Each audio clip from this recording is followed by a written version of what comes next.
کی ایک بڑی تعداد ہے. ان میں آئنسٹین ایک سائنٹسٹ ہے جو 1879 میں پیدا ہوئے اور 1955 میں ان کی ڈیتھ ہوئی. انہوں نے جب انسان کے اوپر غور کیا تو یہ کہا ان کے پاس اس اقرار کے علاوہ اور کوئی بات نہیں تھی کہ ایسا لگتا ہے کہ انسان بے جگہ آ گیا، ایک ایسے مقام پر آ گیا جو جگہ اس کے لیے مطلوب نہیں. انہوں نے یوں ہی نہیں کہا، اس کی بہت ساری وجوہات ہیں. اس میں سے ایک بات یہ ہے کہ آدمی جو کچھ چاہتا ہے اس محدود دنیا کے ڈھانچے میں وہ ملنا اس کے لیے ممکن نہیں ہوتا.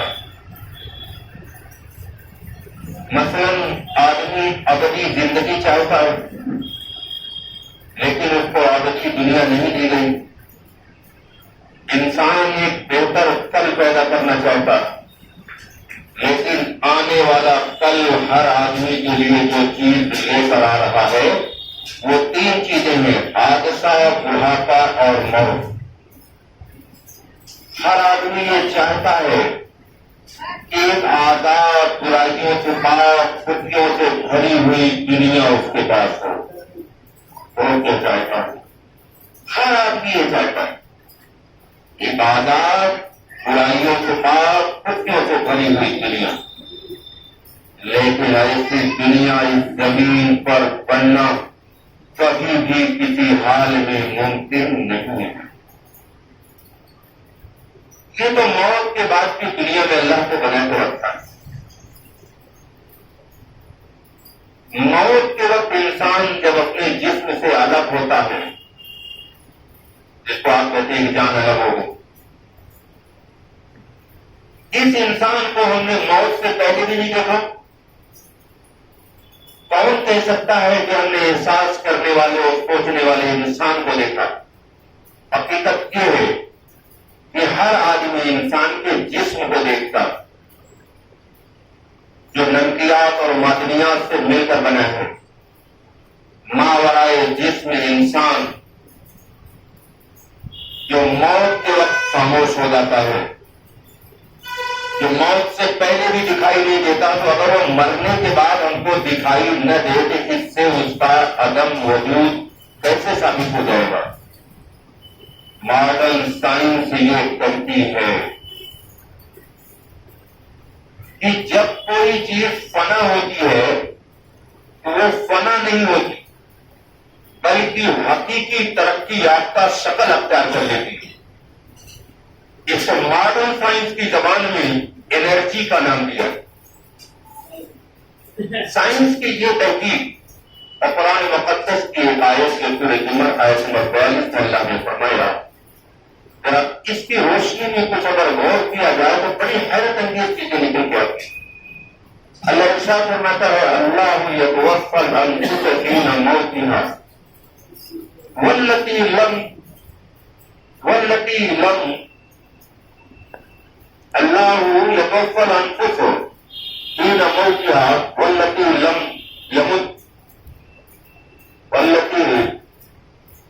لم يمت فيما منامها ويسفك الدماء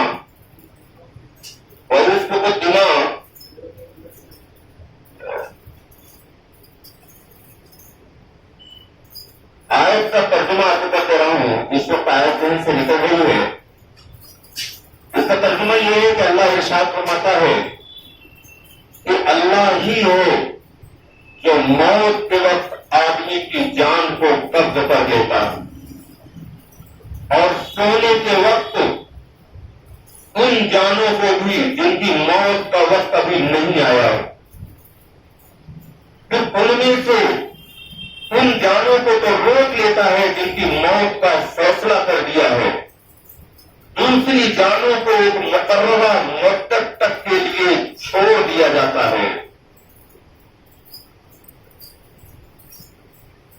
اس میں آیات ہیں، نشانیاں ہیں ان لوگوں کے لیے جو غور و فکر کرتے ہیں. قرآن کی اس آیت کی تصدیق قدیم ترین زمانے سے صاف کر رہے تھے، لیکن موجودہ دور میں جب اس کو علمی طور پر اس پر تجزیہ کیا گیا تو اس پر ایک بڑی حیرت انگیز حقائق سامنے نکل کر آئے۔ وہ یہ کہ انسان کے جسم سے جان الگ ہو کر کے بھی وہ مستقل ایک حقیقت ہے، اور جسم سے الگ ہونے کے بعد بھی وہ پورے طور پر باقی رہتے۔ موت کے بعد کی زندگی بات تجرباتی طور پر ثابت کر رہے۔ عام طور پہ ہوتا کیا ہے خواب میں کہ آدمی دور کے کسی واقعے کو یا مستقبل میں پیش آنے والے کسی حادثے کو دیکھ لیتا ہے۔ یہ تجربات یہ بتا رہے ہیں کہ موت کے وقت آدمی دنیا سے اوپر اٹھ جاتی ہے اس کی جان، اور یہ ایسی دنیا میں داخل ہو جاتی ہے جہاں جہاں اور مکہ کی موجودیتیں نہیں ہوتی ہیں۔ وہ اس ہماری جسم سے آخری طور پر نکل کر کے اس محدود دنیا کو چھوڑ کر کے اللہ کی آخری دنیا میں پہنچ جاتی، اور اس وقت پھر وہ چیزیں دکھائی دیتی ہیں جو بڑی حیرت انگیز ہوتی ہیں۔ مثلاً میں کئی ہزار واقعہ امریکہ والوں نے اکٹھا کیا، اس پر باقاعدہ کام کر رہے ہیں، اس کا نام علم الموت دیا ہے، جو تفصیلات لمبی ہیں۔ میں ان میں سے ایک واقعہ آپ کو بتانے جا رہا ہوں، اور پھر اس سے کچھ حیرت انگیز چیزیں سمجھنے میں ہمارے لیے آسانی ہوگی۔ ایک بہت بڑے اسکالر گزرے، انہوں نے اپنی بیٹی فریدہ خانم کا ایک واقعہ لکھا کہ 24 جنوری 1971 کو دلی میں انہوں نے ایک خواب دیکھا کہ ان کا بھائی جو اس وقت قاہرہ میں رہتا تھا، اس نے 10 روپے کا نوٹ بھیجا۔ ظاہر بات ہے قاہرہ سے 10 روپیہ کوئی آدمی بھیجو، یہ بڑی عجیب سی بات ہے، لیکن چند دن کے بعد قاہرہ سے لفافہ آیا، اس میں 10 روپے کا نوٹ تھا، تو بھائی نے بھیجا تھا۔ اس کی توجیہ آپ اس کے سوا اور کیا کر سکتے ہیں کہ موت خواب کی حالت میں آدمی کی جو جان ہے اس کے جسم سے نکل کر ایک بلند تر سطح حاصل کر لیتی ہو، اس وقت وہ چیزوں کو وہاں سے دیکھنے لگتی ہے جہاں ہم اپنی موجودہ جسم کی قیام گاہ کی موجودیتوں سے حد بندیوں سے نہیں دیکھ سکتے۔ ڈاکٹر پیشیر جنہوں نے اس پر بڑی ریسرچ کی ہے، انہوں نے شمالی کیرولینا کے ایک امیر آدمی کے واقعے کی تحقیق کی ہے کہ اس کے 4 بیٹے تھے، اور 3 بیٹوں سے کسی وجہ سے وہ ناراض ہو گیا، تو اس نے ایک وصیت نامہ لکھ کر کے 3 بیٹوں کو جائیداد کی وراثت سے محروم کر دیا، اور اس کا انتقال ہو گیا۔ انتقال کے بعد اس کے بیٹے نے خواب میں دیکھا تو اس کا باپ جو ہے رین کوٹ پہنے ہوئے تھا، اور بار بار وہ اپنی رین کوٹ کے اندرونی پاکٹ کی طرف اشارہ کر رہا تھا۔ یہ نیند سے بیدار ہوا، اس نے وفات کی پوسٹ نکالا اور اس کے اندرونی پاکٹ میں ہاتھ ڈالا تو اس میں باپ کے ہاتھ پہ لکھی ہوئی ایک نیا وصیت نامہ تھا، اور اس نے لکھا تھا کہ پچھلی وصیت کو ہم نے منسوخ کر دیا، ہم نے اپنے سارے بچوں کے حق کو وراثت میں بحال کر دیا ہو۔ یہ واقعہ یہ ثابت کر رہا ہے کہ اس کا باپ جو مر گیا تھا، وہ مرنے کے بعد بھی پورے طور پر اس کا شعور زندہ تھا، وہ کسی نہ کسی حال میں باقی ہوئی ہو۔ یہ خواب اس کی شہادت دے رہا، اس کی گواہی دے رہا، اور جبھی تو اس نے ایسی بات اپنے بیٹے کو بتائی جس کو اس مرنے والے کے علاوہ کوئی جانتا ہی نہیں تھا۔ اگر انہوں نے بتایا تو کسی کو پتہ نہیں کرتا۔ اسی اعتبار سے ایک ڈاکٹر ایک مریضہ کا معائنہ کر رہا تھا جو کینسر کی مریض تھی۔ اور اس کے درد کو دور کرنے کے لیے وہ ڈاکٹر جتنی کوشش کرتا جا رہا سب بیکار ہوتی جا رہی.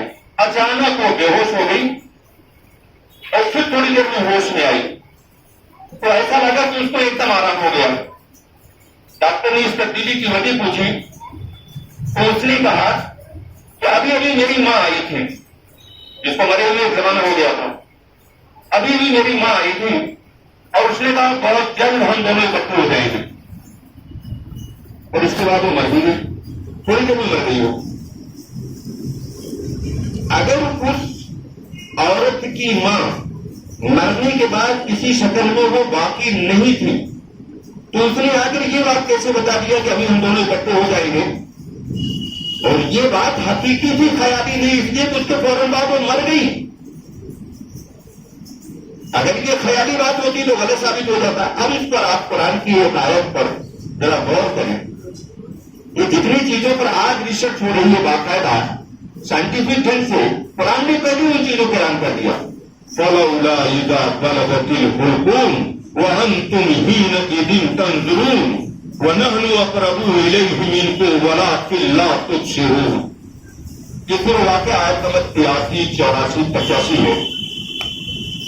اس میں اللہ یہ ارشاد فرما رہا ہے کہ کیوں نہیں جب جان حلق کو پہنچتی ہے اور تم دیکھ رہے ہوتے ہو اس وقت تمہاری بنسبت ہم اس کے زیادہ قریب ہوتے ہیں. اس آیت سے بعض مفسرین نے یہ بات اخذ کیا ہے کہ موت کے وقت یعنی نزا کے عالم میں جب مرے آدمی کی جان اس کے جسم سے الگ نہیں ہوئی ہوتی ہے کیونکہ آخری وقت ہوتا ہے، اس وقت عالم آخرت کی بات چیزیں اس کو دکھنے لگتی ہیں. اور خاص طور سے جو اس کے اعزا اقربا دنیا سے مر گئے ہوتے ہوئے ان کو دیکھنا زیادہ طور پر، یہ تمام دنیا کے سروے کے بعد جو رپورٹ آئی ہو، زیادہ تر اپنے مرے ہوئے لوگوں کو دیکھنا ہوتا ہے. چنانچہ اس پر بھی ایک بڑا حیرت انگیز واقعہ ایک بہت بڑے اسکالر نے لکھا کہ اعظم گڑھ میں ان کی بڑی بہن کا انتقال ہو رہا تھا تو انہوں نے کہا کہ ابا کتنے دیر سے کھڑے ہیں، کوئی بیٹھنے کے لیے نہیں دیتا. تو مرحومہ کی بیٹی نے کہا کہ یہاں ابا کہاں ہے، کیونکہ ابا کو مرے ہوئے تو کم سے کم 25 سال ہو گیا تھا. تو انہوں نے دوبارہ کہا کہ وہاں کیا کھڑے ہیں، اور اس کے بعد میں روح پرواز کر گئی. اس قسم کے واقعات ہر زمانے میں نظر آ رہے تھے، لیکن موجودہ زمانے میں منظم ڈھنگ سے اس کا مطالعہ کیا گیا، ہزاروں واقعات جمع کیے گئے. خاص طور سے امریکہ میں جدید ترین ٹیکنیک اور سائنسی اہتمام کے ساتھ ان کا جائزہ لیا گیا اور پھر ان کی تحقیق پر جو نتائج نکلے ان پر بڑی بڑی کتابیں لکھی گئیں. ان میں سے ایک کتاب جس کو ڈاکٹر ریمن نے لکھا، اس کا نام ہے لائف آفٹر لائف، زندگی کے بعد زندگی. ان تمام کتابوں اور واقعات کا خلاصہ یہ ہے کہ یہ خواب تجرباتی طور پر موت کے بعد کی زندگی کو 2-2-4 کی طرح واضح کر رہے ہیں. لیکن اب میں جدید سائنس کی کچھ تحقیق اس کی روشنی میں رکھنا چاہتا ہوں تاکہ کوئی مقام باقی نہ رہے. آئنسٹین، ڈی بروگلی، ہیزنبرگ اور ایک سائنٹسٹ اور اس کا نام بھول گیا، ان 4 سائنٹسٹوں نے کامیاب طور پر مادہ کا غیر مادہ ہونا ثابت کر دیا. یہی بات آپ پہلے آ رہا ہوں. ان کا یہ کہنا ہے ان سائنٹسٹوں کا کہ یہ مادہ جو ٹھوس جسم کی شکل میں نظر آتا ہے یہ انرجی کا ایک جگہ اکٹھا ہو جانا ہے. مادی اجزاء جو نیوٹران، پروٹون، الیکٹران وغیرہ ہیں جن کو معروف معنوں میں ہم مادی ذرات